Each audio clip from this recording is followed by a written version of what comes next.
STF আৰু কৰিমগঞ্জ আৰক্ষীৰ অভিযান চলিছিল আৰু এই অভিযানত বৃহৎ পৰিমাণৰ ড্ৰাগছ জব্দ কৰা হৈছে। বদৰপুৰৰ লামাজুয়াৰত 2,20,000 ইয়াবা টেবলেট জব্দ কৰা হৈছে। আৰক্ষীৰ মতে জব্দকৃত টেবলেটৰ বজাৰ মূল্য হৈছে 66 কোটি টকা। এখন বলেৰো গাড়ীৰ বেকলাইটৰ ভিতৰৰ পৰা উদ্ধাৰ কৰা হৈছে টেবলেটখিনি। ঘটনা সন্দৰ্ভত বলেৰোখনৰ চালকসহ 3জনক গ্ৰেপ্তাৰ কৰা হৈছে। খাইৰুল হুছেইন, মামুন মিয়া, নবীৰ হুছেইনক গ্ৰেপ্তাৰ কৰা হৈছে। অভিযানত নেতৃত্ব লৈছিল IGP পাৰ্থ সাৰথী মহন্ত আৰু SP পাৰ্থ প্ৰতীপ দাসে। বিশেষকৈ যোৱা প্ৰায় 2.5 বছৰে হৈ গ'ল। 2.5 বছৰ ড্ৰাগছৰ অভিযান খুব তীব্ৰভাৱে চলি আছে আৰু চলি থাকিব।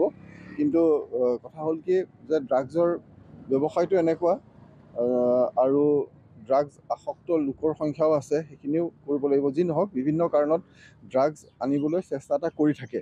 আৰু এতিয়া যিটো আমাৰ ইলেকশ্যনৰ সময়ত বহুত মুভমেণ্ট আছিলে, এতিয়া ফ'ৰ্চ বহুত আছিলে, এইখিনি হৈ আছিলে। তাৰপিছত এতিয়া এটা হয়তো ফিলিং হৈছিলে যে হয়তো ফিল কৰিছিল যে এতিয়া হয়তো পুলিচৰ সংখ্যা কমি গৈছে, ভালকৈ অপাৰেশ্যন নহ'ব নেকি। আচলতে তেনেকুৱা ধৰণৰ কোনো কথা নাই। ড্ৰাগছ বিৰোধী অভিযান চলি থাকিব। আৰু এটা খবৰ পোৱা গৈছিলে যে এটা হিউজ কনচাইনমেণ্ট আহিব।